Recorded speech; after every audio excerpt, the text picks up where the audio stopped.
Wizera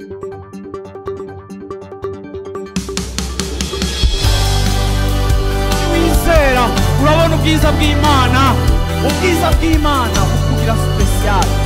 Nimba ubyizera uvuga uti amina.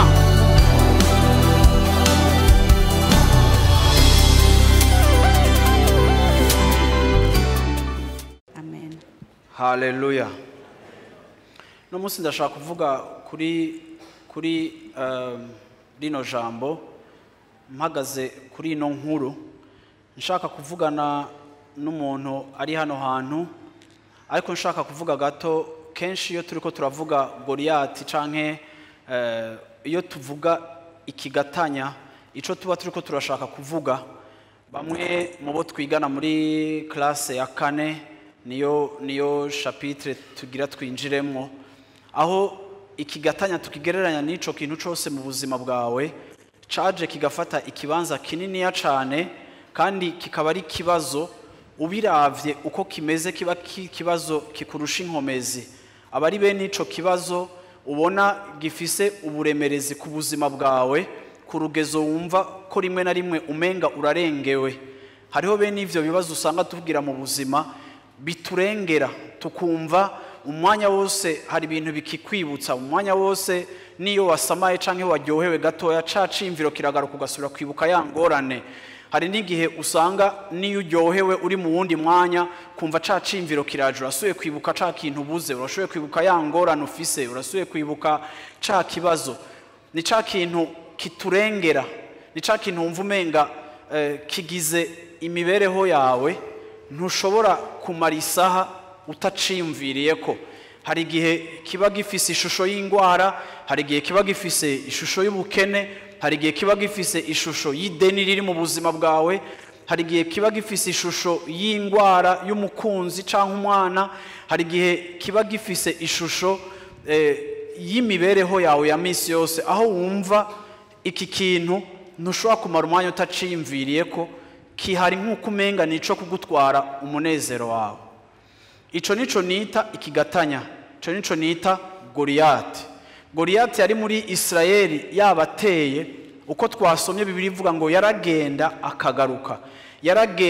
akagaruka, igitondo cose akabatera ubwoba, igitondo cose akabadefia, igitondo cose akabajya umutima, igitondo cose akabaryagagura, nabone bishwe n'ubwoba. Bibiliya ivuga ngo ku munsi uko yaza agatera ubwoba ubuzima bwabo barasubira inyuma. Ku munsi yagenda atwara ikibanza, yagenda afata territoire, yagenda afata ikibanza barimwo, kuko yabakanze bakagenda basubira inyuma. So babaho iyo minsi bamerewe nabi, kuko hari ikibazo gikomeye bariko barumva, kandi kiriko kirava kuri uyu mugabo. Bibiliya ivuga ngo yari muremure ari kigatanya.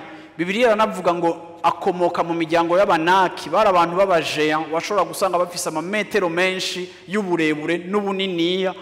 Umuravye nta muntu n'umwe yari gushobora kuza ngo ahangane nawe, ashobore kugwana nawe.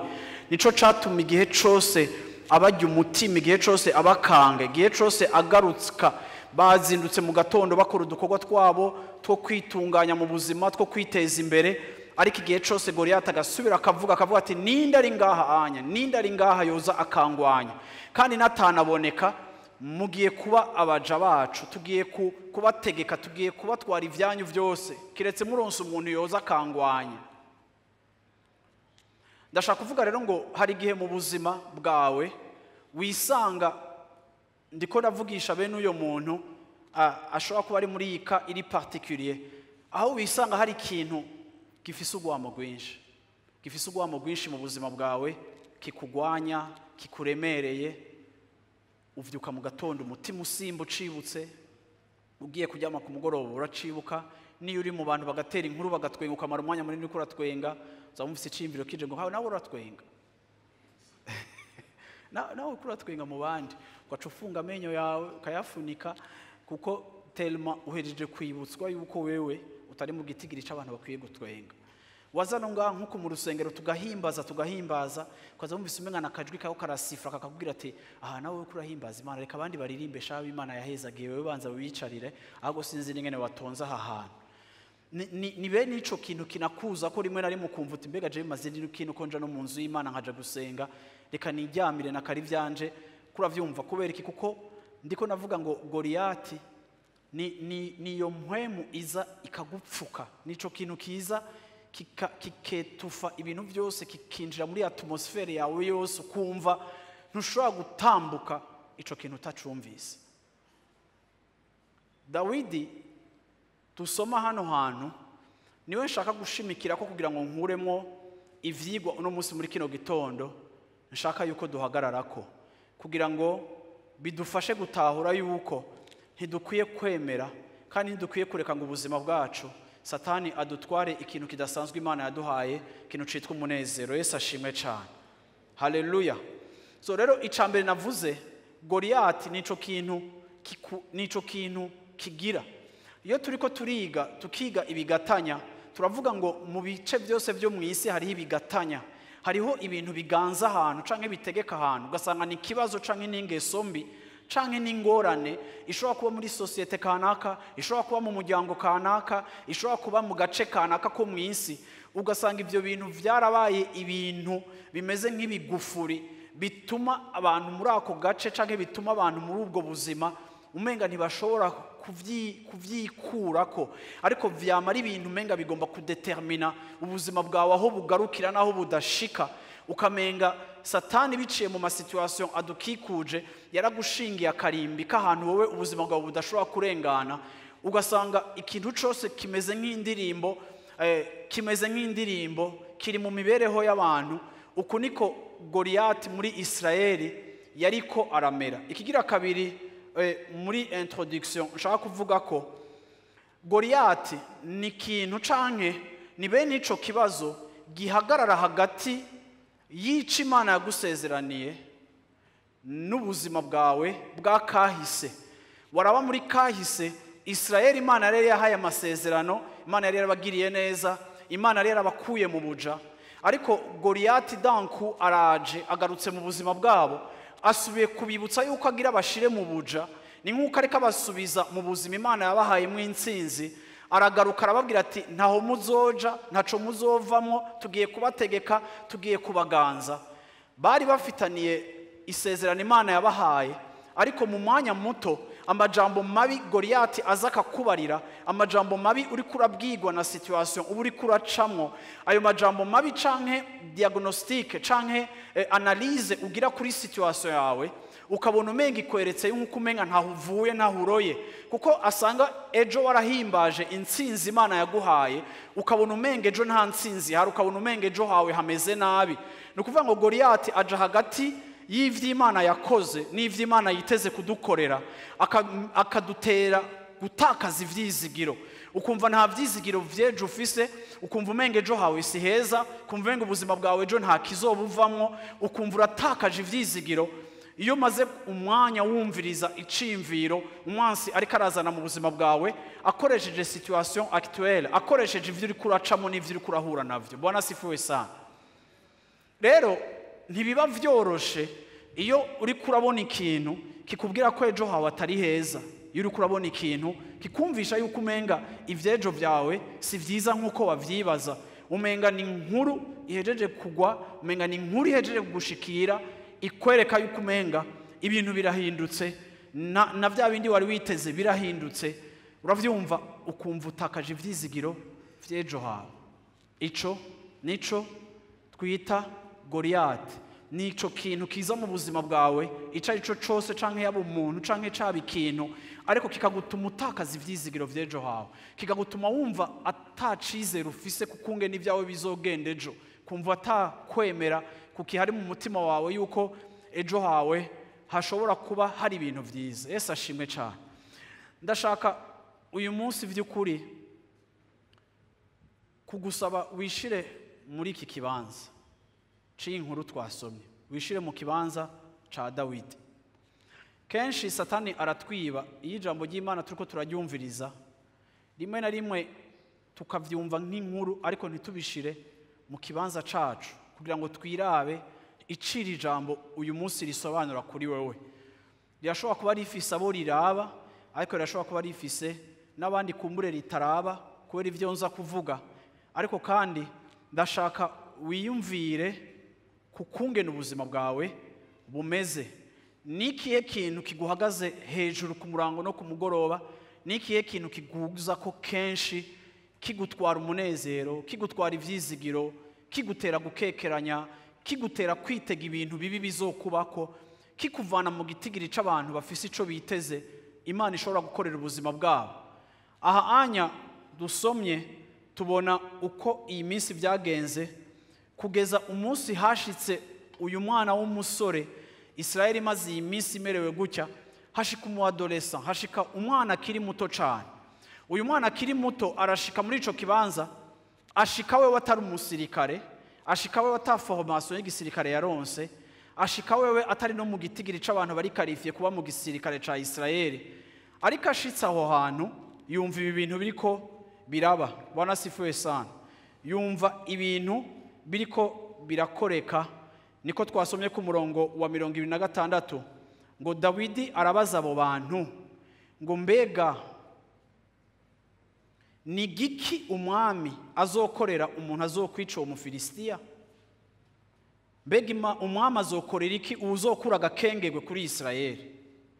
Mbega uwo Mufilisitiya ni iki w'intakebwa kugira ngo atuke ingabo z'Imana nzima? Bwana sifuwe sana.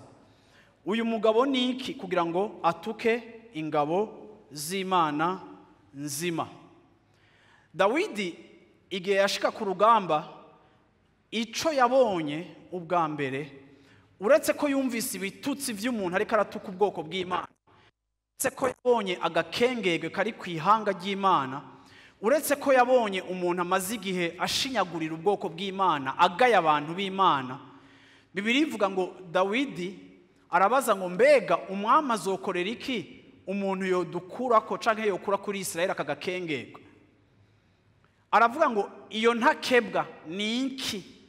Iyo ntakebwa ni iki kugira ngo yubahuke gutuka abantu ba Israeli? Aha ndashaka kugufasha muri kino gitondo kwiyumvira kuri kino kintu, kandi kenshi dukunda kwibagira. Dawidi yavuze ngo iyo ntakebwa ni iki uwo muntu adafitaniye isezerano n'Imana. Muri kino gitondo ndashaka kuvuga gato ku kintu citwa isezerano. Isezerano mu rurimi rw'ikirundi, ariko mu gifaransa ndagise neza ni alliance, canke mu congereza covenant. Isezerano, isezerano nico kintu Dawidi yabanje kubona. Dawidi yaravuze ngo iyo ntakebwa ni iki kugira ngo ashobore gukengera ingabo z'Imana nzima. Intakebwa, iri jambo gukebwa murarizi risobanura circoncision. Iri jambo kuri Dawidi ryari rifise akamaro gakomeye. Murabona Dawidi amaze kubona Goliath, Dawidi ntiyafashe umwanya muremure wo kuraba ingene kijya kigabo kingana. Dawidi ntiyafashe umwanya muremure wo kuraba taye y'ikibazo. Dawidi ntiyafashe umwanya muremure wo kuraba force y'ikibazo.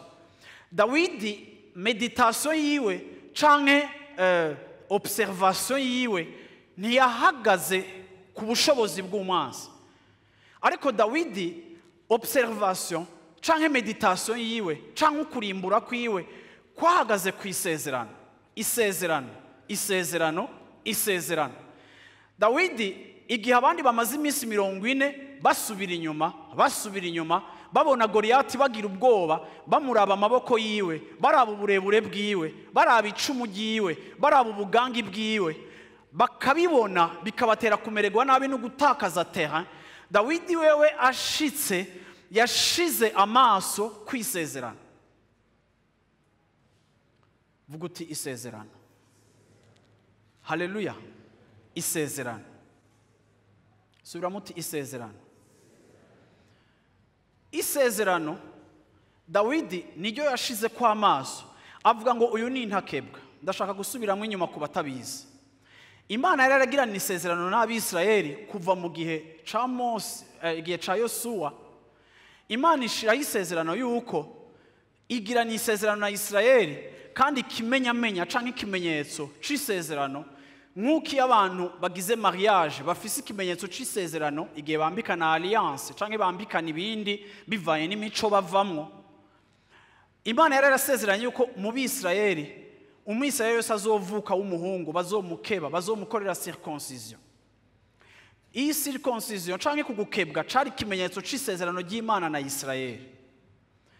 Bisobanura ngo igihe cyose abana b'abahungu bamaze iminsi 8 bavutse bategerezwa guca baza bagakebwa kugira ngo kibe ikimenyetso cy'uko binjiye mu isezerano ry'Imana. Ivyo vyari ibimenyetso vyakogwa kandi Imana ikabigaragaza kugira ngo abantu bamenye yuko hariho umwihariko, hariho exception.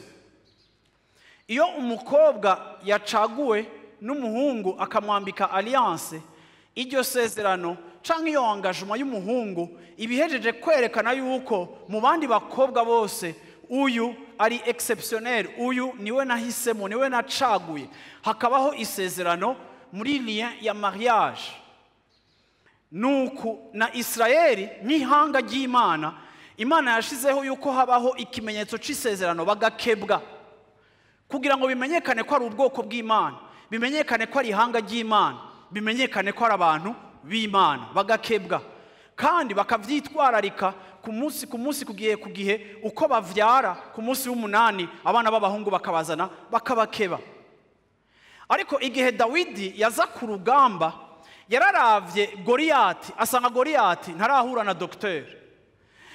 Dawidi yararavye Goliath aravuga ati uyu muntu ntiyakebwe, ega arakomeye mu biboneka n'amaso, ariko ndatoye point faible, nta alliance, nta sezerano, nta covenant, nta alliance.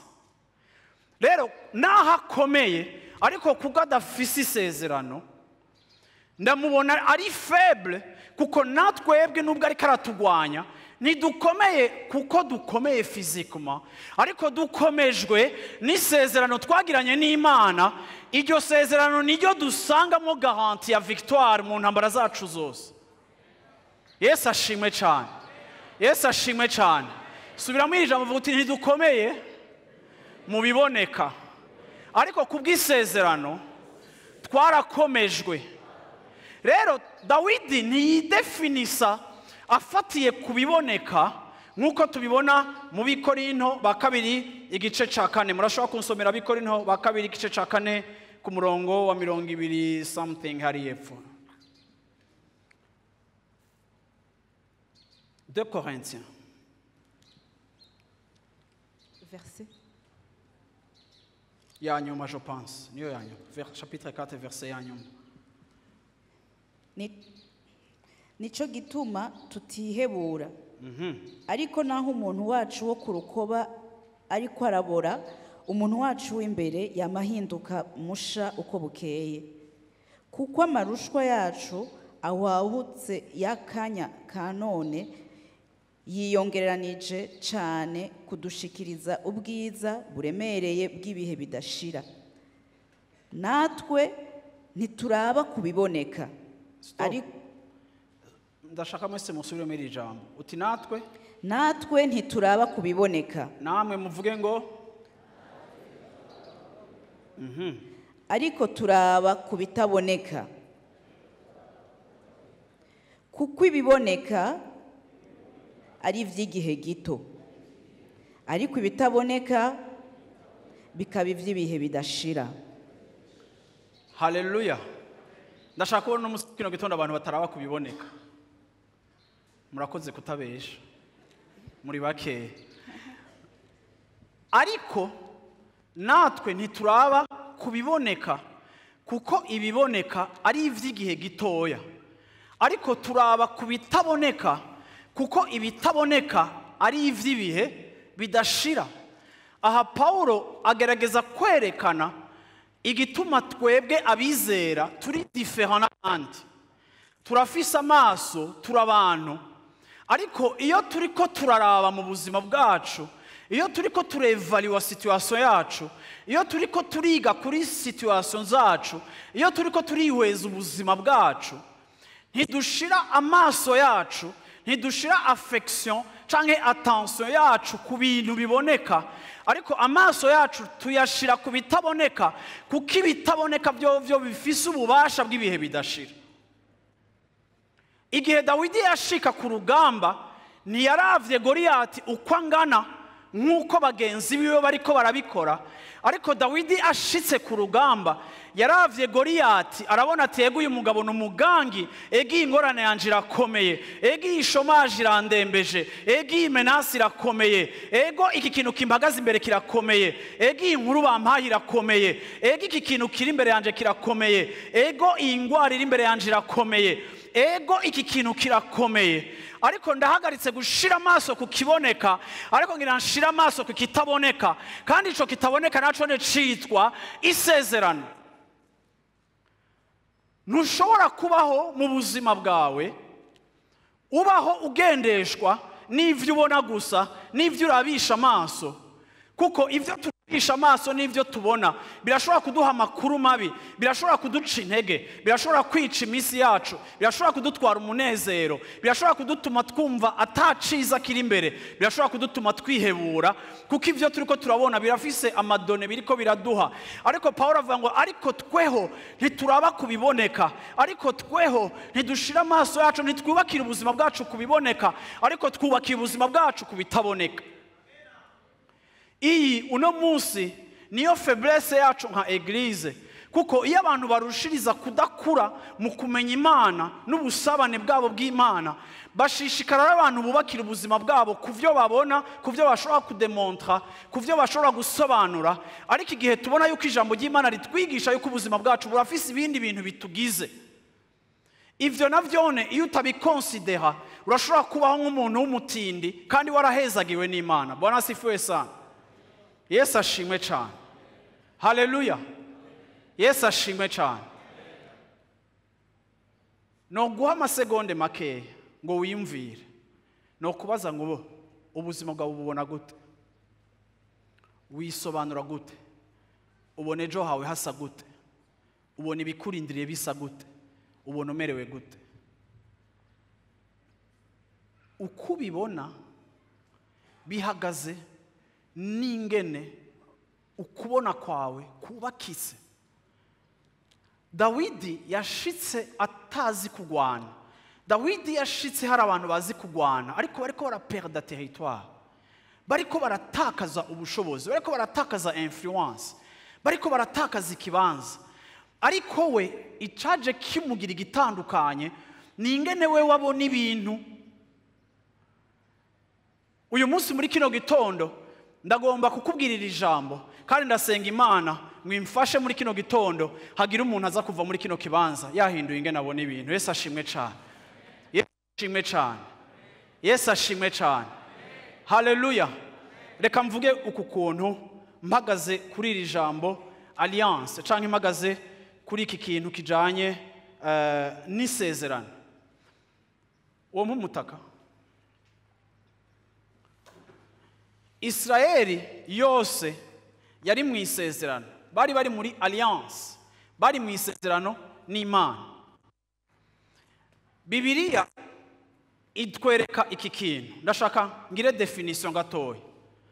Alliance canke isezerano ni cadre, ni kintu Imana ikora kugira ngo ubwayo niyagira iciza gukora ice muri iryo sezerano.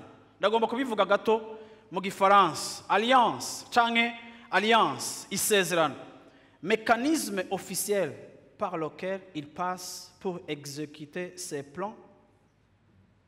Alléluia. Mécanisme officiel, canke mécanisme légal par lequel Dieu passe pour exécuter les plans du royaume. Isezerano ni cadre canke ni kintu Imana ishiraho kugira ngo iciye muri ico kintu yonyene yashizeho ishobore gushitsa imigambi yayo. Nico gituma muri Bibiliya twumva isezerano rya Abrahamu. Imana yarabwiye Abrahamu ati viwanyu nzokugira. Imana igirana isezerano na Abrahamu, kandi iryo sezerano Imana yama iryibuka, kandi Imana yama iricamwo. igihe cyose yahezagira ba Isaka, yahezagira ba Yakobo, yabahezagira ku bw'isezerano rya Abrahamu. Ni ukuvuga ngo iyo Imana igomba gukora mu isi, nta kintu na kimwe ishobora gukora itagicishije muri cadre ubwayo yashizeho. Iyo Imana igomba kwajisa, iyo Imana igomba gushira influence yayo mu isi, ntishobora kuzana influence yayo idafise urwego. Imana si Imana y'akajagari, Imana ni parashuta, Imana ntipfa gukoroka. Iyo ikoze ikintu igikorera muri legalite, igikorera muri mekanisme ubwayo yashizeho kugira ngo ice muri iyo iyubahirije, kuko ari Imana idapfa gukorera muri desordre, ikorera muri cadre. Igihe yabwira Abrahamu ngo uzokugira muniniya, uzoba isoko ry'umugisha, ihanga ryanyu ndaritoranije, uruvyaro rwawe ni ihanga ryanje. Igihe cyose Imana yibuka Abrahamu, yamitegereza kugira icyo ikorera Isirayeli. Why? Kubera Imana ni Imana ya alliance. Duhora twumva Bibiliya ivuga ngo isezerano ry'Imana yagiriye Dawidi. Imana yagiriye Dawidi isezerano, iravuga ngo mu ruvyaro rwawe itara ntirizopfa rizimye, hazokwama hariho ku ruvyaro rwawe ku ntwaro. Iryo sezerano Imana yagiriye Dawidi ryatumye Imana n'igihe yashavuzwa n'ivyaha vya Salomo yaguma ishobora kwihangana ikareka gukuraho uruvyaro rwa Dawidi, kuko Imana yagomba kuguma yubahiriza alliance yagiriye Dawidi nubwo yari yarapfuye, kuko Imana yashizeho isezerano, kandi isezerano ry'Imana riruta intege nke zacu. Nico catumye n'igihe Salomo apfuye Imana ikagabura Isirayeli, Imana yashishikaye kumekinga sure yuko ku ntwaro ya Isirayeli habaho uruvyaro, gushika nubwo Mariya yaragiye kuvyara, aja kuvyara Yesu. Imana yagize choix particulier yo kutuma Yesu avyagwa na Mariya, kuko Mariya na wene yari mu buzukuruza ba Dawidi. Bituma guhera kuri Mariya Yesu yabaye igishitsi cyo mu muryango wa Dawidi, canke igisigarira cyo mu muryango wa Dawidi, kuko na Yesu ari umwuzukuruza wa Dawidi, kugira ngo ingoma yiwe izobe bidashira, izokwama itazokugwaho. Kuko Imana yarabwiye Dawidi ngo mu ruvyaro rwawe ntihazopfa habuzemo umwana. Kugeza uyu munsi duhimbaza Yesu umwana wa Dawidi, kuko Imana yabaye fidèle à l'alliance faite à David, malgré amadefo n'ibindi byose. Ariko Imana ishiraho mekanisme par lequel il agit, igashitsa imigambi, igakora ibintu mu isi iciye muri covenant, alliance, isezerano. Iki nico catuma uyu munsi twebwe abizera tumaze kwakira Yesu Kristo nk'umwami n'umukiza, iryo sezerano twaravyawe biciye mu gikorwa ca Mpwemu Yera, ducika abana. Uyu munsi turi abana kubw'isezerano, Yesu ashimwe cyane, rivuye mu kunywana no kwihana ibyaha byacu, tukizera Yesu nk'umwami n'umukiza, twacitse abana. Abakijijwe wese turi abana b'Imana.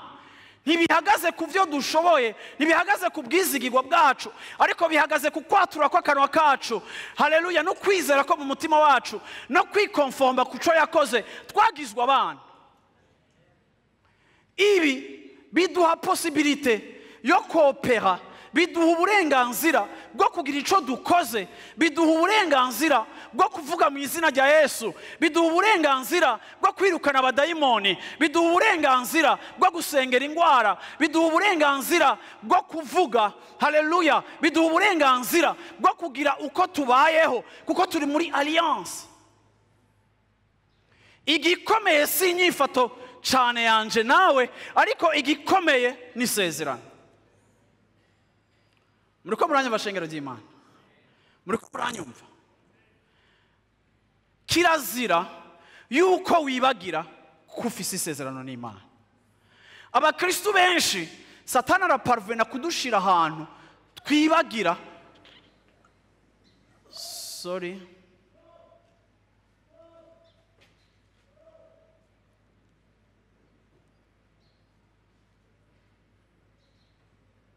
Mwabonye iki? Jengira urusaku abaye iki? Ko sishobora kubandanya mutamaye emfa. Hari unyerese ngo mbandanye. Sawa. Munyandikire message. Yesu ashimwe cyane. Yesu ashimwe cyane. Mureke gusamara tuko tuvuga isezerano. Haleluya. Bwana asifiwe sana. Iki gituma tugira uburenganzira. Reka mvuge iki kintu. Israeli yose yari ifise iki, babantu ba promesse kuru mufashe uwo muntu n'abimwe mu muherekeza okazo. Bibiliya ivuga isezerano. Bwana asifiwe sana. Bibiliya ivuga isezerano. Ndashaka mwumve nasavye umutaka kuko isezerano covenant siko covenant riva mu ijambo rirakomoka mu ijambo rivuga couverture. Dawidi yabonye yuko Goliath nahakomeye nta sezerano arimo. Urabizi ikibazo cawe kirashobora kuba gikomeye ariko nta sezerano gifitaniye n'Imana. Yesu ashimwe cyane. Ndavuze ngo ikibazo cawe kirashobora kuba gikomeye ariko ndavuze ngo coco nta sezerano gifitaniye n'Imana. Kivuze urwamo rwinshi ariko nta sezerano gifitaniye n'Imana. Gifise uburebure nyene ariko nta sezerano gifitaniye n'Imana. Gifise icumu rikomeye ariko nta sezerano gifitaniye n'Imana. Gifise amamiskule manini ariko nta sezerano gifitaniye n'Imana. Kirasakuza kivuze urwamo rwinshi ariko nta sezerano gifitaniye n'Imana. Ariko wewe uri mu isezerano. Ego ntukomeye ariko uri mu isezerano. Ego ntufise uburebure bukomeye ariko uri mu isezerano. Ego ntufise amamiskule manini ariko uri mu isezerano. Shengero ry'Imana ndagomba kubabarira ngo igihe duhagaritse kwibona nk'abantu bo mu isezerano, Satana anatuoneye agasana kandi anatutesa agasana, akikorera ibyo ashaka mu buzima bwacu, akamara iminsi 40 dukanga, tukamara iminsi 40 dusubira inyuma, tukamara imyaka turi malheureux et malheureuse, ariko atari kubera Imana itatugiriye neza. Ariko iyo Satana ashoboye kukwibagiza kuri mu isezerano, ico gihe umwansi aragukinagirako akagukinagirako. Kubera iki? Kuko suko Imana ititeze kugutabara, ariko waribagiye icurico, waribagiwe couverture iri hejuru y'ubuzima bwawe. Iyo uravye ingorane zawe urabukoze ingana, ariko kibagira ingene Imana yaguhaye isezerano ingana, bikagutera kwikengera. Hama ku munsi ngo baratakaza territoire. Ku munsi Goliath yaraza bagasubira inyuma. Ku munsi barasubira inyuma.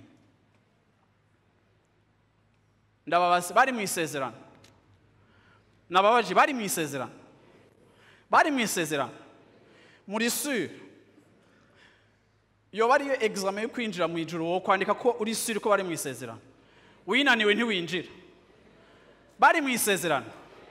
Bari mu isezerano. Bari mu isezerano. Kubera iki? Kubera ni Israeli. Bafitanye isezerano n'Imana. Mbega bajya bari kuri front, bari circoncis. Bari barakebwe. Donc bari bafise ibimenyetso vy'Imana mu buzima bwabo. Bari kumwe n'Imana mbega hajya. None bari ko baravansa. Bari ko bagira gute? None mbe warubizi gushobora kuba kumwe n'Imana ukabikura asubira inyuma. Vuga ko hamuciye muhora. Vuga Yesu. Sivyo? Washobora kuba uri kumwe n'Imana ukabikura asubira inyuma. So rero hariho difference hagati yo kuba ufise isezerano no kuba uri kuratambukira mu isezerano. Hariho abantu bafise isezerano ntibaritambukiremo.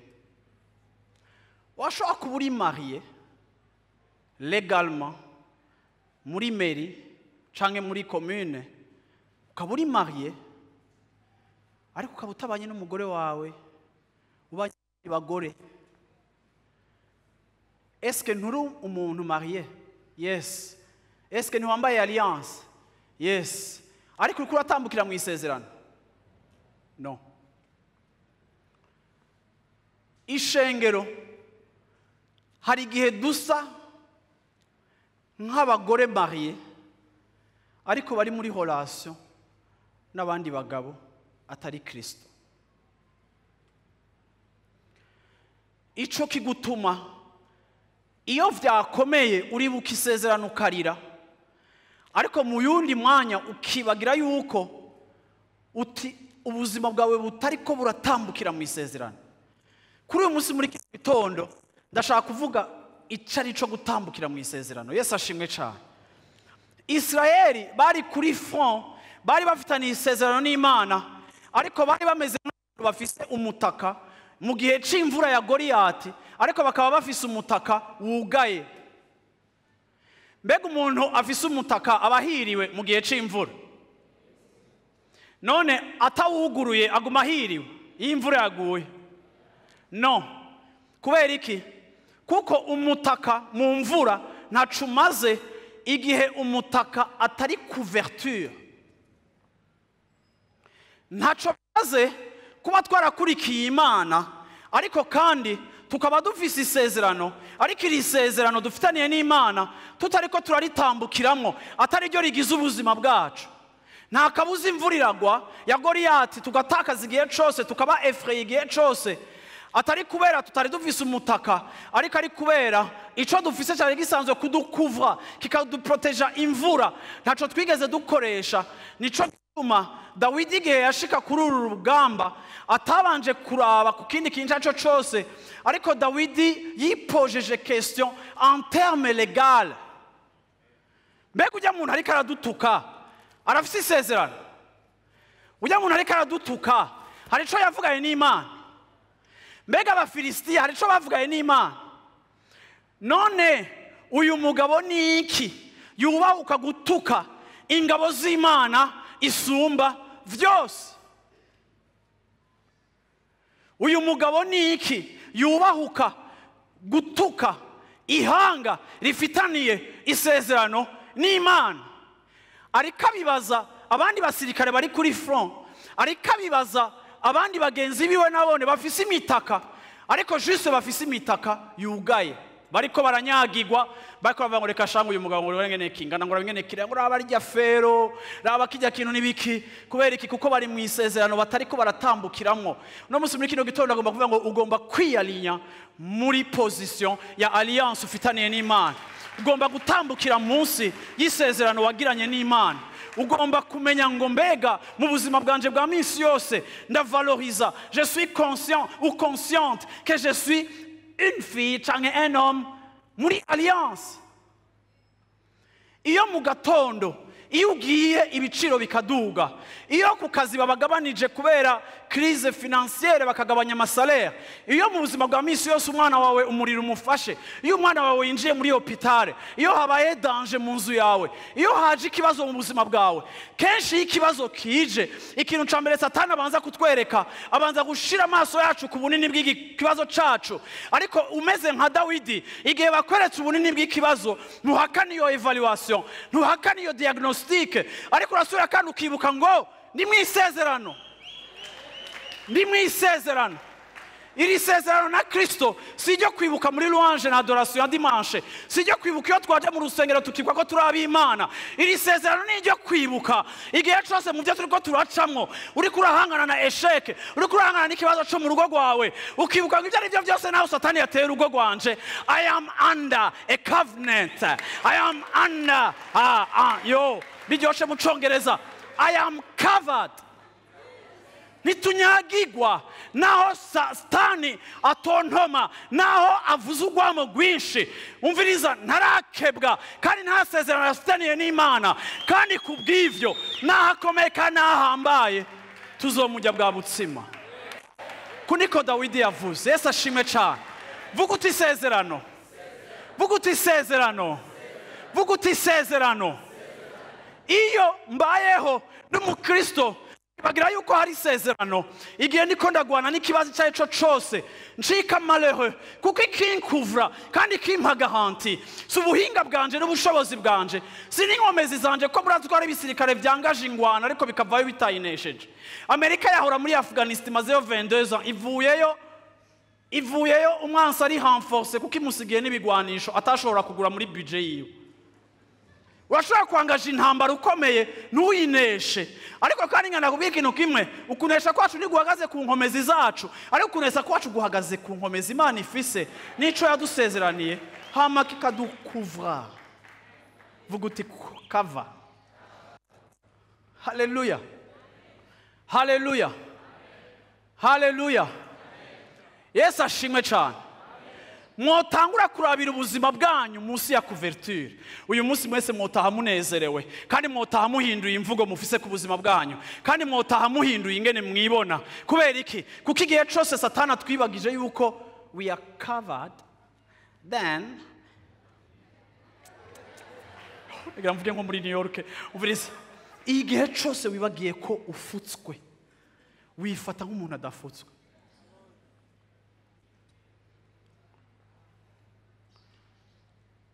Yesu ashimwe cyane. Usomera Jean chapitre 2. Ndakwereke abantu Yesu yapinze kandi bamwizeye. Ariko kubera iki? Kuko imitima yabo ntiyari alinye. Uyu munsi ndagomba kukubwira ngo birakenewe ko ishengero rya Kristo risubira kuba alinye n'Imana, risubira kuba alinye n'icimviro c'Imana, dusubira kuba munsi. Haleluya. Umviriza, ushobora kuba uri mu isezerano ariko ubayeho nk'utaririmwo kubera uvuye munsi ya couverture. Ariko kandi ku munsi ndagomba kumenya yuko ubuzima bwanje buri couvert. Jean chapitre 2. Kandi yari Yerusalemu mu minsi mikuru ya Pasika. Benshi bizera izina ryiwe babonye ibimenyetso akora. Ariko Yesu we ntiyabishimira, kuko yarazi abantu bose. Ntiyarinda ko hogira ubushingira intahe ivy'umuntu, kuko ubwiwe yarazi ibiri mu muntu. Haleluya.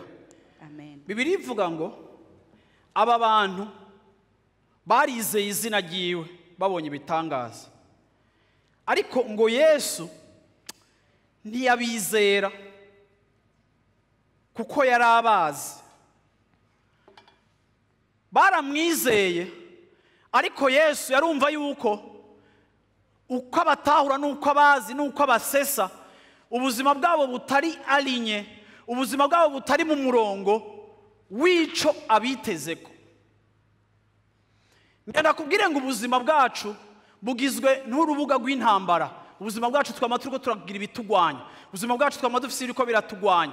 Ubuzima bwawe urafise uko kuntu wibona, urafise ibyo uri kuracamo, ibyo uhura navyone, sivyo? Ariko kandi ndagomba kukubwira no munsi muri kino gitondo, iyo ubayeho wibagiye kuri mu isezerano, utangura kwirabira ufatiye ku mafaranga ufise kuri konti, utangura kwiraba ufatiye ku kungene abantu bagufata, utangura kwiraba wirabira mu maso y'agasuzuguro wiha. Ntusubira kopera, ntusubira gutambukira mu rugezo rwa victoire yawe y'impwemu, kubera ivyo uri kurabona biguha amakuru mabi. Ariko mwibuke ko twasomye ngo ntitugendeshwa n'ivyo tubona, ntitwubakira ubuzima bwacu ku vyo tubona. Yesu ashimwe cyane. Iyo babitahuye niho ishengero rya Kristo ricika, abantu barondera mu nyonga h'Imana, abantu biyegereza Imana, abantu barondera icimviro c'Imana. Kuko Dawidi ikintu cari kiri different mu buzima bwiwe nuko yarafitaniye ubusabane n'Imana, ku buryo naho yagiye à l'improviste, ku buryo naho yagiye atazi ivyo agiye kubona ivyo ari vyo, ntivyamusavye umwanya muremure kugira ngo ashofe moteur yiwe hamahangane na Goliath. Ariko ico yarasanganywe, kuko yarasanzwe ari alinye munsi y'ukuboko kw'Imana, muri uwo mwanya nyene yamenye ico akwiye gukora, kandi yasuzuguye umwansi abandi bamaze iminsi 40 bameditako. Ariko icamushoboje kumusuzugura suko yari umumagicien, ariko nuko dans sa vie quotidienne rafitaniye relation n'Imana. Ntidushobora ko improvisa, ntidushobora kwaka ubunyene ngo turatse kubera ikibazo caje. Nama ndabivuga, ntidushobora gusenga gusa kubera ingorane yaje. Reka dusenga ingorane yaje, ariko twari dusanzwe dusenga, twari dusanzwe turi connecte, kuko iyo Mana nitubwira n'ingene dusenga, kuko gusenga isanzwe ari bwo buzima bwacu, si ikintu dukoporoye, si ikintu dutoye nka technique canke nka magie, ariko iyo relation isanzwe ihari, dusanzwe turi alinye. Yesu ashimwe cyane. Yesu ashimwe cyane. Haleluya. Yesu ashimwe. Wavyumvise muntu w'Imana?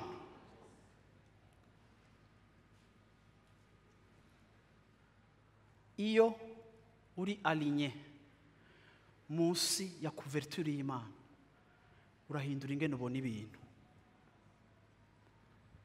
Ndavuze ngo urahindura ingene ubona ibintu byawe.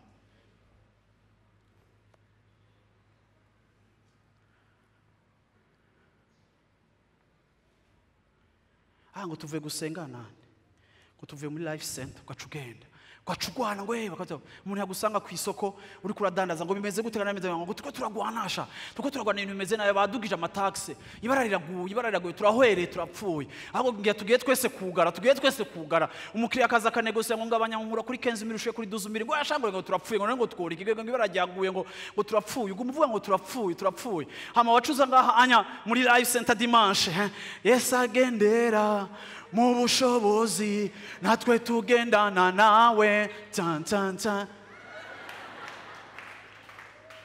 ntidushobora kuza turitiza ivy'Imana tubivamwo ariko nahajya nibashake baduza amataxe ariko guma bivuga ngo naho bayadugije hariho faveur y'Imana ku buzima bwanje yaransezeranye ngo muzoba imitwe ntimuzoba imirizo Yesu ashimwe cyane naho vyoduga naho vyopanda natwega Imana yacu yoyo haipandi haishuki inaishi huko Yesu ashimwe cyane haleluya sinshobora kuvuga ikintu na kimwe ku buzima bwanje kijanye na situation économique cyangwa kijanye na diagnostic yo kwa muganga gitandukanye n'icimviro c'Imana kuko ngomba kumakinga sure yuko ndi alinye mu cimviro ca Kristo kuko ico kirashoboye nico kingize igihe Goliath yamahaguruka akavuga nzokwama iminsi yose nza kuraba aho mpagaze n'ingene mbona ibintu ngomba kubibona nk'uko Imana ibibona Signindira yuko ngaha muri louange na adoration Flavia anshofa akanyexhorta kanduza bya nce ntangura kwizera ariko nza ngaha muri louange na adoration haleluya byarapanze byarasaze sanzwe ndi wizera sanzwe ntazira bisanzwe bihari kubera iki kuko muri iyi si turimo twamadukeneye mutaka ntitubukeneye cyane iyo tuje ngaha dimanche ariko tuzoba tubukeneye ejo kwa mbere no kwa kabiri uri kuradedwana ibintu vyawe amafaranga wayabuze hajya hanu uzoga umukeneye kumenya icyo Imana ivuga par rapport ya situation iriko irakugwanya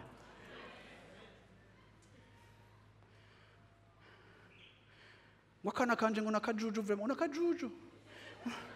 nakajuju passer ngo nakajuju ngo asenge cyane ngo nakajuju ukabivuga uwo mwana yumva ukamyo raporo yumva uri kumuha conviction y'ubujuju uri kumuteramwe imbuto y'ubujuju uri kumutera gutakaza confiance kuko umuvyeyi ni autorité ya mbere umwana yemera yidentifia ko yidealiza wowe icuvuze hejuru y'ubuzima bwiwe kugira ngo azakibohoke bizosaba muhemuyera ko descenda mu buzima bwiwe kugira ngo abohoke amajambo wamubari yafise imyaka 3 umbwira ngo nakajuju oya sakajuju uravyumva hari ibimugora je naho ndi mu bijuju byo mu ishuri ako muvyumvije murumva ndikijuju kwe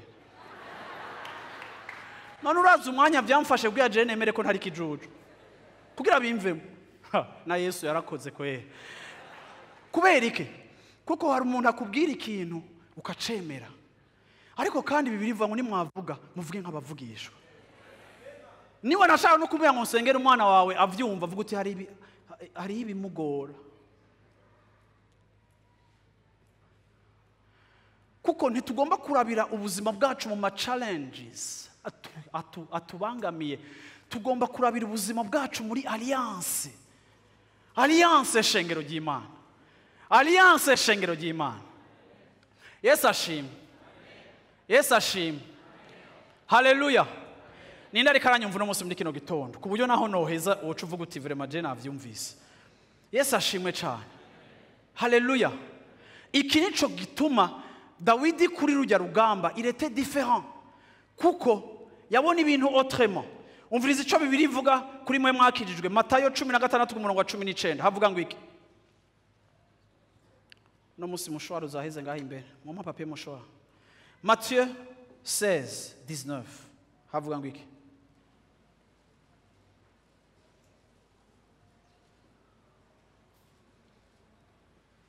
mama bitugana nzoguha imfunguruzo z'ubwami bwo mu ijuru nzoguha imfunguruzo z'ubwami bwo mu ijuru kandi ico uzohambira mu isi ico uzokugara ngaha mu isi kizoba gihambiriwe mu ijuru n'ico uzohamburura mu isi n'ivyo uzohamburura ngaha mu isi kizoba gihamburuwe mu ijuru no mu ijuru bizoba confirmé kuko mu ijuru ntiyaboshwe iri jambo guhamburura nuvuga ngo ico wowe uzotegeka ngaha mu isi mu ijuru kizoba execute, kandi ico uzokuguruza ngaha mu isi no mu ijuru kizoba execute. Iri ni isezerano Yesu yahaye abizeye, niryo Yesu yahaye ishengero.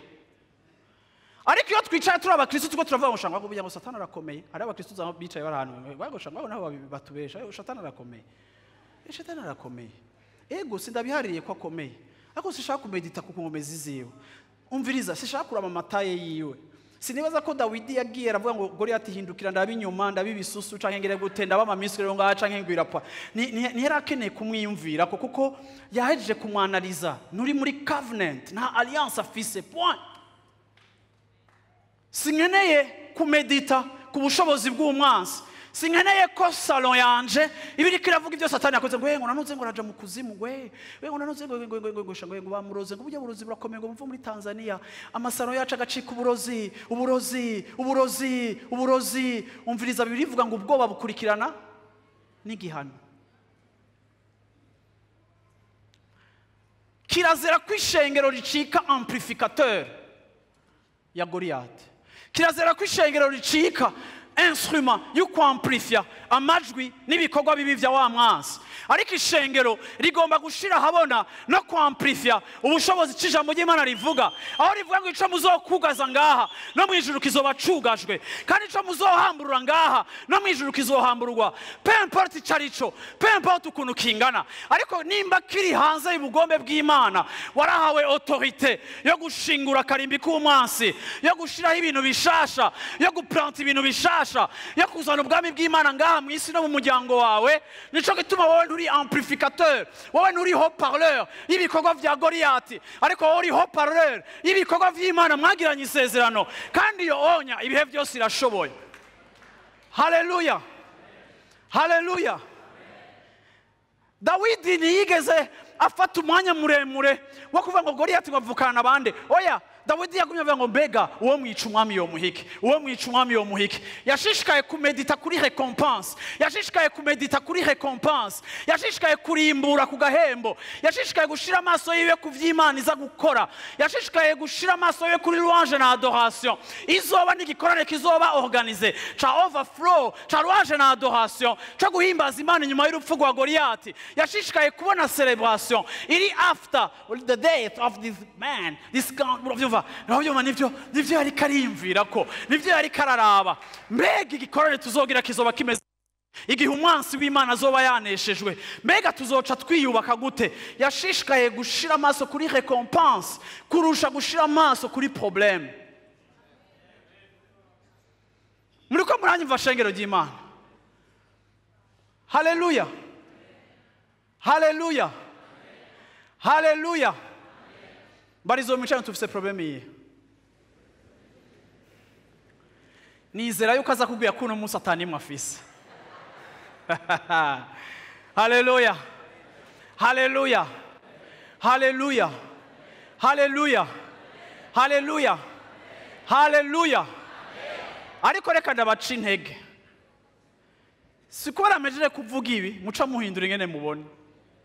Oya, yashobora kuba ari debut yo guhindura ingene mubona, ariko ikidutuma duhindura ingene tubona ibintu n'ubucuti dufitaniye n'Imana guhera uyu munsi no kubandanya bizotuma muri Septembre uzoba ubona ibintu différemment, kuko Imana izoba yubatse ikindi cimviro muri wewe, icimviro kiri conforme à l'alliance. Haleluya, haleluya. Dawidi yaravuze ngo nkiri mu ishamba idubu ryaraje rifata umwagazi w'intama yanje. Ico gihe kuko nari kumwe n'Imana, kuko ico kibazo cansanze mfitaniye ubucuti n'Imana, ntivyadutse kijya kibazo idubu ryaraje riragatwara. Abandi bungere twari turi kumwe ngo ya karawereye ako karagiye, uko niko abandi bungere babibona. Ariko je ndabiravye ngo nca ndirukanka. Mwe muramaze kubona urso, muraziganire yashobora kuba ifise nk'ibi 2 metres, n'est-ce pas? Ngo ndakibonye ndiruka, ndashaka mumva iyo umuntu ari yalinye ntateba kwajisa. Iyo umuntu asanzwe ari yarinye ntabanza kuvuga ngo ni kinini nani, oya ariruka. Ndagomba kubwira ko notre foi c'est une foi offensive. Ndashaka kubwira ko ukwizera kwacu kurataka. Ndashaka kubwira yuko ukwizera kwacu kuragaba ibitero. Abakristo n'amandabo bavuga ngo hari igitero, pastor usenge hari igitero. Iryo jambo ry'igitero riranshisha. Umviriza kuko umviriza ikintu kimwe. Naho hari igitero, naho uri igitero. Shengera ry'Imana muri bitero. Idubu ngo yaraje, Dawidi ngo arayibona, arirukanka, arayaka umwagazi, aranigana nayo, ataravye ingene ingana, kuko yari alinye, yamye ari conscient ko ari muri alliance, kandi yamaze yuko iyo ndi conscient ko ndi muri alliance, l'alliance détermine mes agissements. Iyo nzi ico ndico, biradetermine ico nkora. Ico ukora cubakiye kukungene wiyizi, ico ukora cubakiye kucuzi, n'ico utari kurakora cubakiye kucutazi. Ako umuntu ndaduteye imyotsi. Yesu ashimwe cyane. Yesu ashimwe. Ngo hama umunsi umwe haraza intambwe. Haje intambwe, mwibaza ko iyo ntambwe yaje Dawidi umutaka we uri hasi. Mfasha abantu b'Imana. Iyo ntambwe yaje umutaka wa Dawidi uri hasi. Yaje umutaka we uri hasi. No.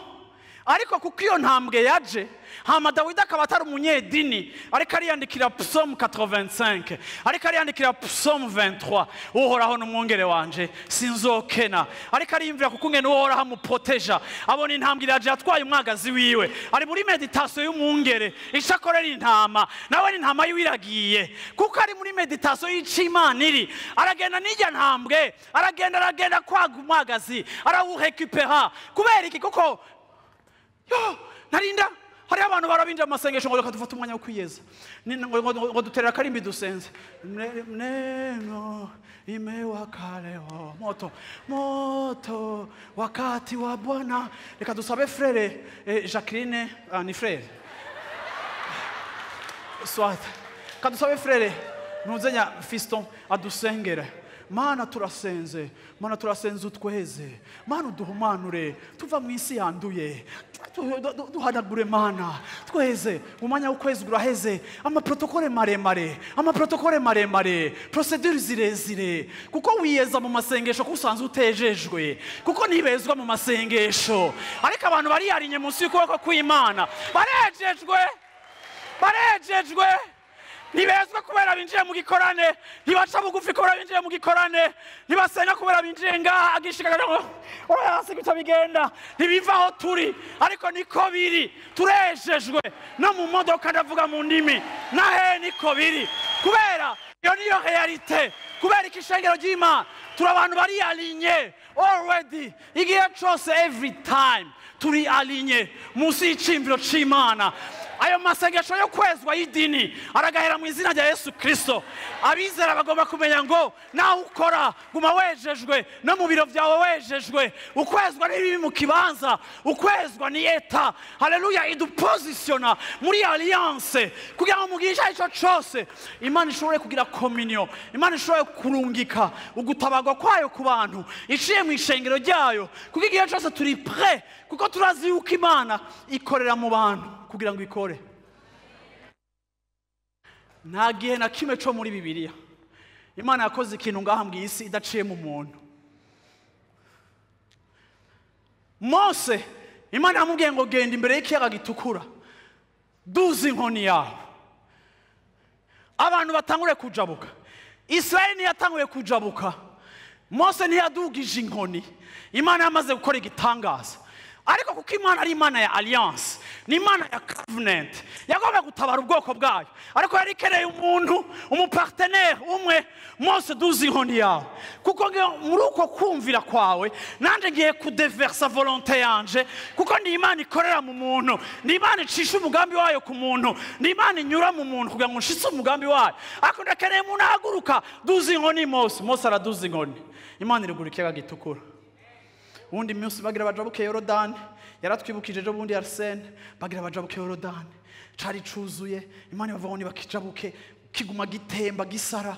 Yose bagenda gusenga, Imana iramubwira ati rungika abahereze nibikorera isandugu, nibagende muri ajya amazi yosuwa ntiyaciye abaza imana ngo mana bagendemo acuzuye, no, bayagiyemo acuzuye, ngo bagishiramo ibirenge byabo mu mazi, amazi acagira gute? Amazi acarakama. Kubera iki? Imana ikorera muri covenant, Imana ikorera muri alliance, yamirindiriye uwicamo kugira ngo yexecute ubugombe bwayo ngaha mu isi. Plan na agenda y'Imana y'ubwami bw'Imana izoca muri wowe nanje. Plan na agenda y'Imana mu muryango wanyu uboshwe n'ibibazo bimwe bimwe, wama mu bitero by'urutavanako, Imana irindiriye ko wewe wajisa kugira ngo wowe umaze guhaguruka Imana ice muri wewe, kuko ni Imana ya alliance, ikorera mu cyo yavuze, igenana nawe yavuganye. Ni Imana y'isezerano, ariko irakeneye aba acteur, ariko igihe aba acteur bacitse aba peureux, ibisi yose basubira inyuma, ngo cavuze ngo kiratumara 40 jours basubira inyuma, ariko bari ku rugamba, igihe bagoma basubira inyuma, toute la nation en souffre.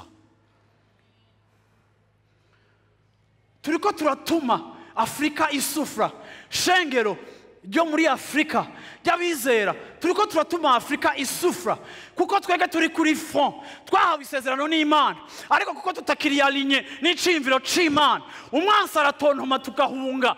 Kandi iyo duhunze nta sécurité spirituelle ibikiri ku miryango no ku bihugu, kubera abizera bari muri royenge, bari mu bintu batazi ivyo ari vyo. Nico gituma bari effrayé, bari mu bapropage ibihuha vy'umwansi, bari mu baririmba umwansi ngene akomeye, bari mu batera amakuru menshi y'ibirozi n'abarozi, bari mu batinyi kuzimu kurusha abandi, bari mu bamasakutu yabo, bari mu bica imbwa zose zamanitse ku mabati ngo n'abadayimoni. Ariko abo nyene nibo bari bakwiye kuba igikoresho c'Imana to cover the nation. Muko muranyumva agashengero ry'Imana? Haleluya, haleluya. Yo, Yesu ashimwe cyane.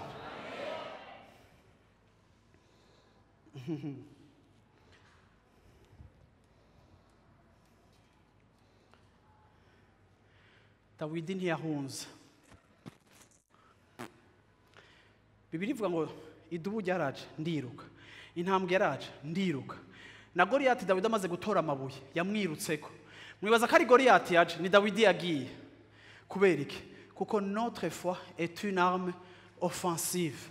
Ndavuze ngo igihe kirageze shengero ry'Imana yuko muva muri defensive, igihe kirageze shengero ry'Imana yuko muva mu buzima bwo musubisa pression n'ivyo Satani akoresha mu kubagwanya, mugwangasha ngo ubuhoho ngo havyutse havyimvya, yo ngo ubuhoho ngo cavyutse kimeze gucya hanya ngo sha uravye ngo ubuhoho vyayangaye. Umviriza, ntituri abantu bakwiye gusubisa atake za Goliath, ariko Imana ikwiteze yuko wowe uhagarara ahubwo ukamusanga ahari ukagenda kumugwanya na strategy Imana iguhaye. Abantu bavuga ngo Dawidi yagiye kumugwanya afise utubuye, nta kintu gisuzuguritse nk'amabuye mato ku kintu kigana gutyo onya, ariko iyo ni strategy Imana yamuhaye. Ndashaka kurangiriza ku murongo hafi wa nyuma vraiment kugira mutahe. Haleluya, Yesu ashimwe. Haleluya. Benda babaza indi example. Igihe Dawidi yaje kuzura Lazaro, yabanje kumuzura baca barugurura ibintu byose, canke babanje kugurura ibintu byose acaramuzura? Habanje iki? Havyo muzi? Igihe Yesu yaje kuzura Lazaro, vyagenze gute? Yarabwiye Marita ati kuraho ico kibuye, ariko ikibuye babanza kugikuraho Yesu atarakora, kuko iminsi yose yiteze ukora kugira ngo amucemwo akore igikurikira, kuko Imana yahaye abana b'abantu kuganza. Igihe cyose aragomba kutwiyasosiya ko atari uko ananiwe, ariko ari uko agomba kutwigisha ukwizera. Rero gashengero ry'Imana, hindura ingene wibona, hindura ingene ubona ivyawe, hindura uco bivuga ko. Umviriza, wowe wipositione muki, wipositione ego uri mu isezerano. Haleluya. Tu es dans l'alliance, ariko tu dois marcher sous l'alliance. Iyi alliance igomba kugutuma ugira ico ukora, uko utambuka, ukubaho, uko utreta abantu, uko utreta abantu, uko wifata mu bintu ugomba kubiraba selon iyi alliance. Ndangirije kuri Psaume 25 verset 14.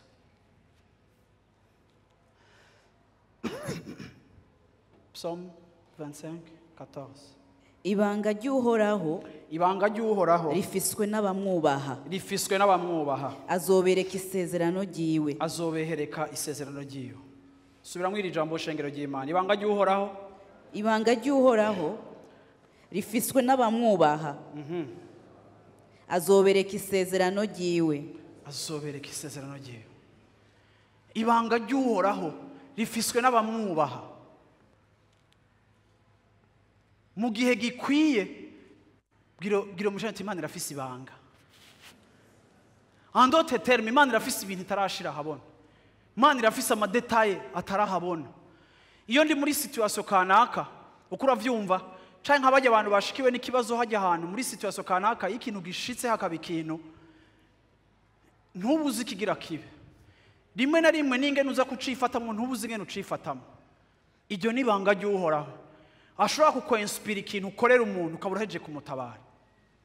Ibanga ry'uhoraho ibanga uravyumva ry'uhoraho rifiswe nande n'abamwubaha. Apana n'abamwakiriye gusa, apana n'abatonda ku rusengero, ariko Imana ihibanga ryayo abayubaha. Dawidi yarafitaniye ubucuti n'Imana ku buryo Imana yagomba kumuha strategy ingene agwana na Goliath. Imana yagomba kumwereka ingene agwana na Goliath kuko uhoraho yarazi igikwiriye. Muriko muranyumva? Muri chaque situation ducamwo idushikira mu kazi, muri business, mu miryango yacu, mu vyacu, mu nyungu zacu, mu vyo dukunda, mu gikorwa c'Imana, iyo dufitaniye ubucuti n'Imana, Imana iturevera, Imana iduha strategy, Imana ikwereka ingene uvyifatamwo, Imana ikubwira ico ukwiye gukora, Imana ikwinspira n'ivyimviro vyayo, ikaguha direction. Iyi verset mu zindi version aravuga ngo mu gifaransa avuga ngo l'amitié de l'Éternel est pour ceux qui le craignent et son alliance leur donne instruction. Mwumvise?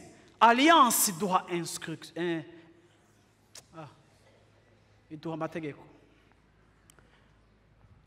Isezerano mfitaniye n'Imana rirampa ama instruction. Ndakemesheje kwere. Nimundindire. Instruction. Instruction. Ubona Imana adashaka ko nzadashira mu Faransa mu butumwa tangoye kuvyugara. Uravyumva Imana igira gute iduha ama ordre, itubwira ivyo dukora kubera iki kuko turi abagenzi bayo. Nja kurangiza reka mvuge ngo Imana irakeneye abagenzi mu ishengero. Yesu ashimwe cyane. Ndabisubiremo, Imana irakeneye abagenzi mu ishengero. Haleluya. Nibaza ko Imana ntikeneye abanyedini, ntikeneye abamambre, ntikeneye Imana ikeneye abagenzi, les amis de l'Éternel. Ngo abo onye Imana ibahevera amasokre, ikabaha ama instruction, ikabereka ico bakora, ikabereka aho baja, ikabereka igikwiriye n'ikidakwiriye. Bwana sifiwe sana. Haleluya. Amen. Warubizi ndashaka kubona abantu bakina football bari ngaha canke bayikinye kera muri primaire ari naho ni mwese. Ama club aba yiyandikishije muri Federation y'u Burundi yose abafise amategeko agenderako, amategeko agenga umukino w'umupira, ingene bakora ama transfer y'abajoueur, abajoueur bagomba kuba biyandikishije. Uravyumva? Nukuvuga ngo ama equipe yose yubahiriza amategeko ya federation kuko baba bari bafeza parti y'abamambre ba Federation ya football y'u Burundi. Ariko chaque club canke chaque équipe ya football ifise umu entraîneur afise stratégie ya match. Kandi nimba uyu mu entraîneur ari mu entraîneur wa Vitaro, naho hari ama equipe menshi ari muri Federation y'u Burundi, abajoueur ba Federation bonyene nibo aha stratégie y'umukino.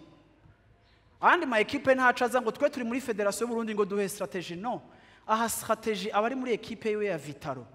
Kagati tuzokina gutya, systeme ya jeu yacu ni iyi. Uko niko bimeze no mu buryo bw'impwemu. Turi benshi twakiriye Yesu, ariko uniquement les amis de Dieu n'ibimana iganiriza, ikabaha stratégie, ikabaha icimviro kubera iki kuko bari muri communion. Il ne suffit pas yuko tuba turi muri alliance gusa ngo duce tudibama.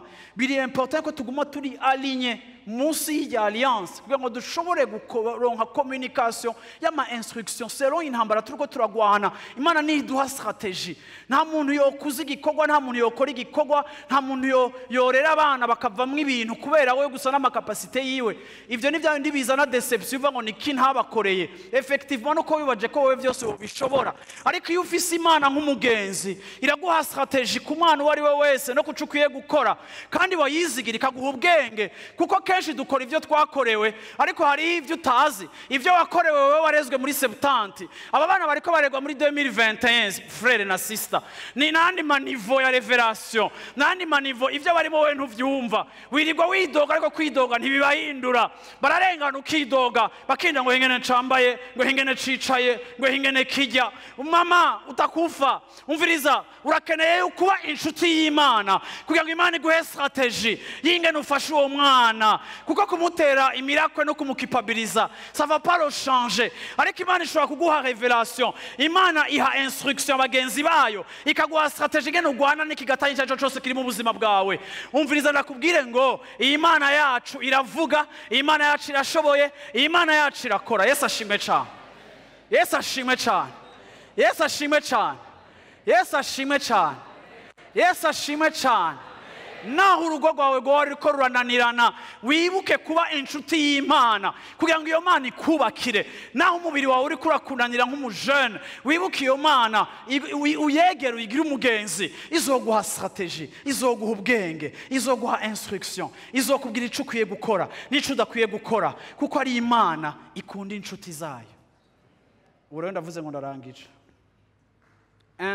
oya sinahejeje comme mwene mwandavye 1 Samuel 17:45 aha vraiment ndarangije 1 Samuel 17:45 passage ya nyuma Dawidi yishura uwo Mufilisitiya Dawidi atangura rero kuvugana na Goliath atuje kungwanya ufise inkota n'icumu uje kungwanya uri bien équipé uje kungwanya biboneka ko ufise inguvu uje kungwanya ufise ivyo jewe ntafise ariko jewe nje kukugwanya mu izina ry'Uhoraho nye n'ingabo Imana y'ingabo z'Abisirayeli wacokoye vraiment ariko jewe nje kukugwanya mu izina ryande ry'Uhoraho wahe n'ingabo nyene ingabo Imana y'ingabo z'Abisirayeli wacokoye Je marche contre toi au nom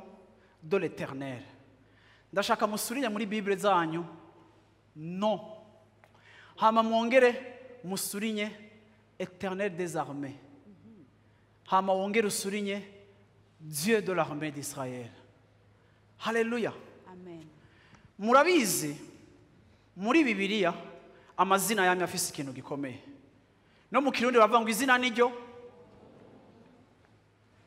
amazina arakomeye rimwe Imana yarahindura abantu amazina canke ikabaha amazina bivaye n'ico igomba gukora Abraham amaze kuvyara canke imbere yuko avyara Imana yaramuhinduriye izina yitwa Abraham Imana imwita Abraham siko Yakobo amaze kwihana Imana yamuhinduriye izina imwita Israeli Yesu agiye kuvuka muri Yesaya Imana iratanga izina ry'ingene bakwiye kumwita igihe cyose izina iyo Imana itanze izina ni par rapport ya mission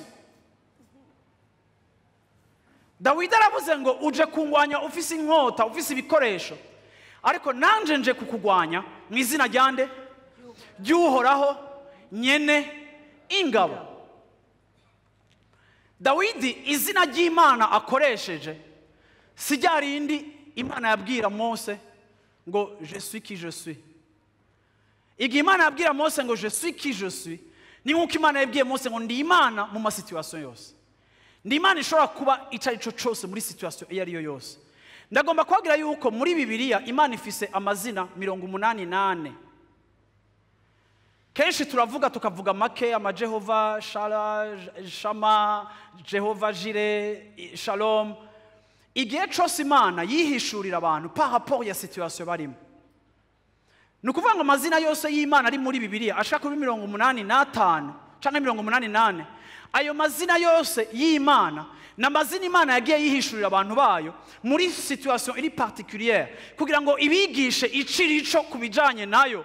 Aha anya Dawidi igihe yaza kugwana na Goliath, Imana yamwihishuriye nk'Imana, haleluya, l'Éternel des armées, l'Éternel des armées. Kuko Dawidi yari muri situation y'intambara, Imana imwihishurira nk'Imana imugabisha mu ntambara. Yesu ashimwe cyane.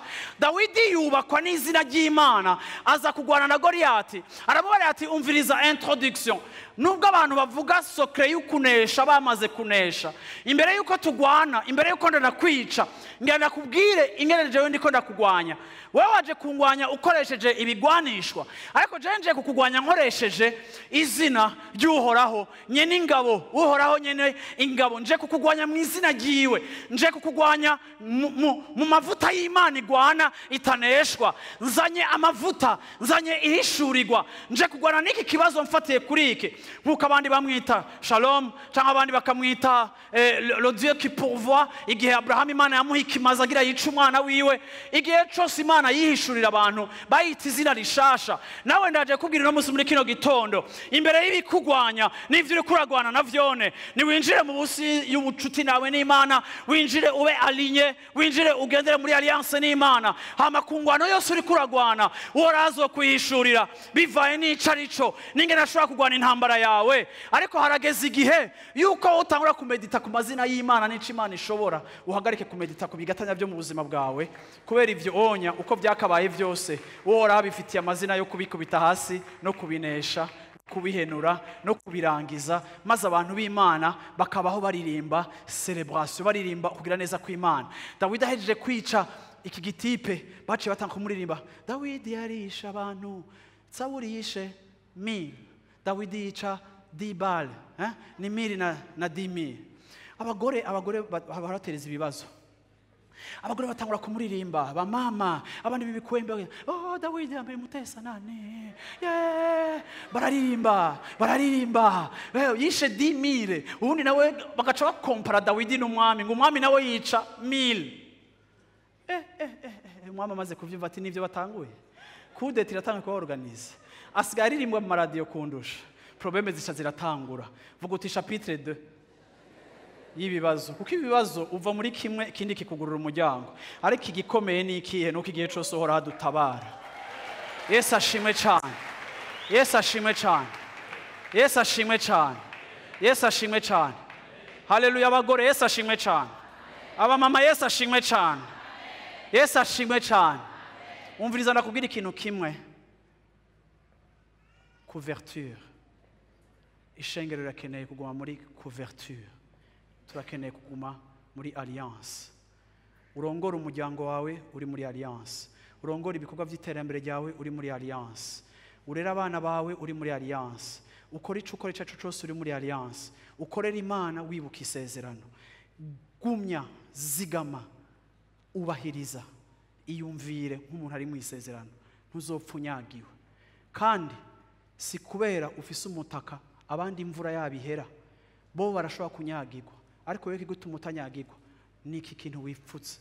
Ndasenze kugira ngo Yesu mumwambare, Yesu n'isezerano ryiwe n'amajambo yiwe muvyambare, muvyitwikire, muvyipfuke, mubigire umugabane wanyu, kugira ngo bize vyame bibabera ubuhungiro canke protection na cover mu gihe canyu cibibazo. Yesu ashimwe cyane.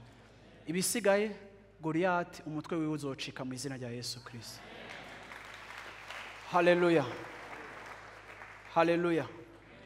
Uyu munsi ndashaka ngo dusenge uvuga uti Imana, ndashaka gutambukira mu isezerano, ndashaka kutibagira isezerano, ndagomba kugumana conscience ya alliance mfitaniye na wewe. Mu byo ndiko ndagwana nabyo, sinshaka gusubira kugwana nk'uri wenyene, ariko désormais guhera uyu munsi ngiye gutangura kugwana ikintu cyose nibuka yuko ndi mu isezerano n'Imana, nibuka yuko nashizwe mu isezerano n'Imana, nibuka ko jewe ndi udasanzwe kubera ico Imana yangize. Ego baravuga ngo simfisiki, ariko Mana ndagufise n'ivyawe byose. Haleluya. ndagomba guhagarara muri iryo sezerano. Haleluya, haleluya. Washobora guhaguruka tugasenga Imana. Sinavuze ngo guhaguruka ngo dutahe, navuze guhaguruka dusenge. Haleluya. Numva uno munsi muri kino gitondo nshaka ko ishengero ryose riza munsi apana uyu mutaka wanje, ariko nshaka ko umuntu wese avuga ati mandaje ungiye gutambukira mu isezerano ryawe. Ndashaka gufatira ama decision munsi y'isezerano ryawe. Sinshaka gufatira decision mu bwoba, sinshaka gufatira ama decision mu bwoba bw'ibitero, sinshaka gufatira ama decision mu bikomere bya kahise. Ko ari abantu benshi usanga barakomeretse bagafatira ama decision ku bikomere. Hari abantu usanga barababaye, umubabaro wabo akaba ari uri kurabarongora mu byo bakora niyo bariko baraca. Ariko ndashaka uyu munsi uvuga uti Imana ndagomba kuba aligné munsi ya alliance yawe. Ndagomba yuko umutaka wanje adataba ibikomere vyanje canke deception zanje canke ubukene bwanje, ariko ndagomba yuko couverture yanje abantu nibandaba babone ko je suis sous ton alliance, l'alliance, l'alliance, l'alliance, l'alliance. Haleluya, haleluya, haleluya, haleluya.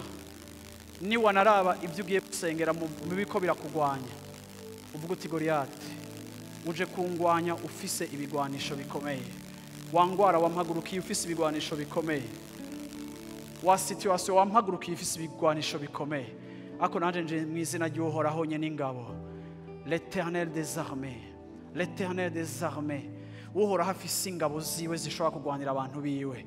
Iyi niyo couverture yacu. Haleluya. Ndashaka utangure kuduza ijwi ryawe, utangure gusenga. Haleluya.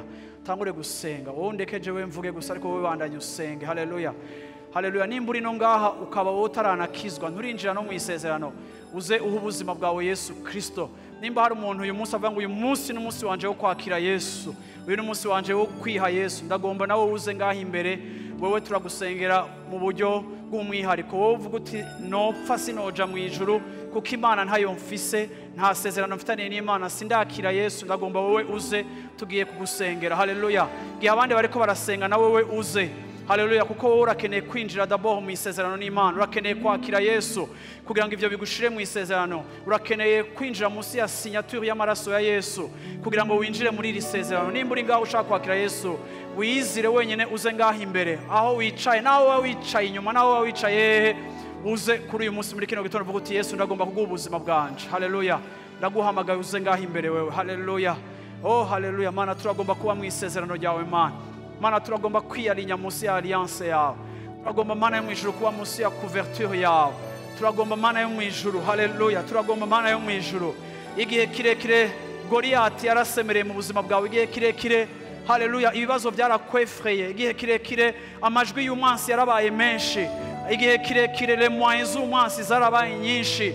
Ubona inkomezi ziwe, ubona ubukomezi bwiwe, ubona ububi bwiwe ku buzima bwawe. Hariho ivyo uvyuka mu gatondo bisemerera, hariho ivyo uryama mu gatondo bisemerera. Uravyumva? Icari cyo cyose Mana kuri uyu munsi muri kino gitondo. Haleluya. Muri kino gitondo, muri kino gitondo. Haleluya. Senga wereke Imana, uyu n'umwanya wawe wo gusenga. Haleluya. Uvuga uti Mana nanshira munsi ya alliance yawe. Mana ntunyemerere ngo nsubire kwibagira, ntunyemerere gusubira kwibagira, ntunyemerere gusubira kwibagira. Oh Mana subira uvyure conscience y'ishengero ryawe, subira uvyure conscience y'abana bawe muri kino gitondo Mana, yuko batari bonyene. Hariho abiyita imfuvyi, hariho abari imfuvyi ariko ubupfuvyi bwababereye karanga muntu, hariho abashomeri, ubushomeri bwababereye karanga muntu, hariho abantu Mana hejuru yabo hari igicu kitarico, hariho abagize ama experience mabi, hariho abatakaje, hariho abapfishije, hariho abananiwe ikinakijya. None Mana ibibazo vyabo bimeze nka couverture yabo. Ndasenze muri kino gitondo Mana, sengera ishengero ryawe nkuko Dawidi Mana yabonye wewe, nkuko Dawidi yibutse isezerano mu gihe kibi. Mana ndasenze ngo wamutwibutse isezerano mu bihe byacu bibi. Mana wame wibutse ishengero, wame wibutse ishengero yuko bari mu isezerano, wame wibutse abizera bari hano hantu, ababuze ama minerval, ababuze ivyo bambara, abataza gutaha bagataha badafungura. Mana bariko baraca mu bihe bibi, Satana agomba kubikoresha kugira ngo biyahure canke bifate ukutariko. Mana ndasenze muri kino gitondo Mana twibutse isezerano Mana, twibutse isezerano mana muri kino gitondo, twibutse isezerano mana abariko bararondera iterambere mu nzira mbi, abariko barigwanirira, abariko barakoresha amayeri yabo, abariko baraca mu kinyoma kugira ngo bitabare mana, bibutse ko bari mu isezerano, bibutse ko bari mu isezerano mana, bibutse ko bari mu isezerano mana, ntibiyanduze ariko bakugiriye confiance, bambara umwamvuri wabo, bambara umutaka wabo, baje munsi y'umutaka mana, ugiye gutuma imvura itabagwako, ugiye gutuma imvura itabashikira mana. Twibutse mana mu gihe kigoye, twibutse mana iyo twagwaje abacu, twibutse mana yo mu ijuru iyo abana bacu bariko barafata izindi orientation zitarizo, twibutse mana yo mu ijuru igihe mu bikorwa byacu biko biragenda nabi, twibutse mana igihe mana bamwe bariko barafatwa n'amadepression mana, twibutse yuko we are covered, we are covered, we are covered. Oh mana, hariho mana umumvuri wawe, hariho mana umumvuri wawe, hariho mana umumvuri wawe, hariho mana isezerano ryawe. Ego Goliath amaze iminsi 40 karavuga, ariko ijwi ryiwe rigiye kuzimangana, ijwi ryiwe rigiye kuzimangana, igihe kigiye kugera aho ijwi ryiwe rizozimangana, igihe kigiye kugera aho ibikorwa vyiwe bitazoba bicumvikana, igihe kigiye kugera aho atagwibutso azogira muri Isirayeli, igihe kigiye kugera aho tuzomurya bwa butsima, igihe kigiye kugera aho umutwe wiwe uzova ku mutumba wiwe, igihe kigiye kugera aho ibikorwa vyiwe bigiye guhagarara.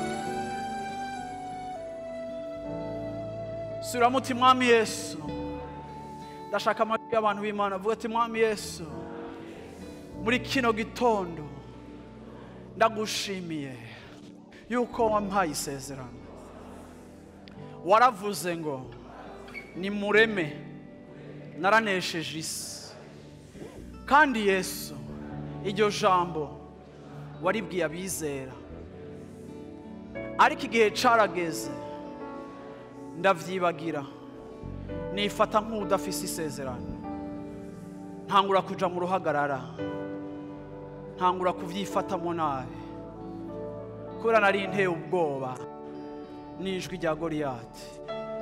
Igihe cose ryarantera ubwoba, ariko muri kino gitondo ndibukijwe mana yuko hari isezerano, iryo ngomba gushira ubuzima bwanje munsi yaryo, kugira ngo rindongore, kugira ngo rinkoreshe, kugira ngo rimvugishe, kugira ngo nirabira mu isezerano, ndanse gusubira kwirabira muri faiblesse zanje, ndanse gusubira kwirabira mu ntege nke zanje. Muri kino gitondo ndibukijwe yuko hari isezerano, kubw'ivyo ngomba kurabira ubuzima bwanje mu isezerano, ico rivuga, ico rinyemerera, ico rimvugako, iherezo ry'ivyanje biciye muri iryo sezerano niryo ngomba kuraba, agahembo nzokura muri iryo sezerano niko ngomba gushira kwa maso. Izina ry'Uhoraho ico ririco nico ngomba gushira kwa maso, ndanse mu izina rya Yesu Kristo, ndanse gusubira kwibonera mu nkomezi z'umwansi, naho yoba akomeye. Uhoraho aramuruta, Uhoraho aramuruta, Uhoraho aramuruta, Uhoraho aramuruta, Uhoraho aramuruta. Yo nyemerera haguruka ku maboko, ku maguru yanyu, mpana ku maguru, nimugira amagendera. Haguruka shengero ry'Imana, haguruka umuntu wese ahaguruka, umuntu wese ahaguruke, umuntu wese ahaguruka, umuntu wese ahaguruke. Haleluya. Ndashaka tuvugishwe vraiment, ndashaka tuvugishwe. Haleluya, haleluya, haleluya, haleluya, haleluya, haleluya, haleluya. Ndashaka tuvuge ikintu, mvuga uti Satani waraneshejwe ku musaraba, yarakumaramaje, yarakwambuye, akwambura habona, agufata mpiri, agenda gutwaye, aragutetereza, akumaramaza imbere y'ivyabona byose, aramenyekanisha yuko nta bushobozi gifise, kandi kuri ujya munsi icanandukanya n'Imana caratabutse. Ubu ndumwishikira, ubu ndumwana w'Imana. Haleluya. Haleluya. Sindi magogwa, sindi masumbuko, sindi magogwa, ariko ni umwana w'Imana isumba byose. Yamaye izina rishasha, yamaye n'igikorwa, yarampamagaye.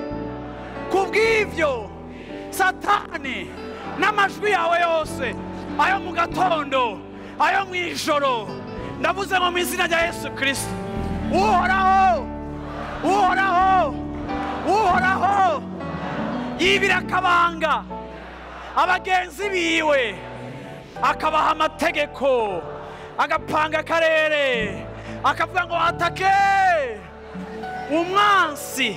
Yaraneshejwe rimwe bitagarukwako.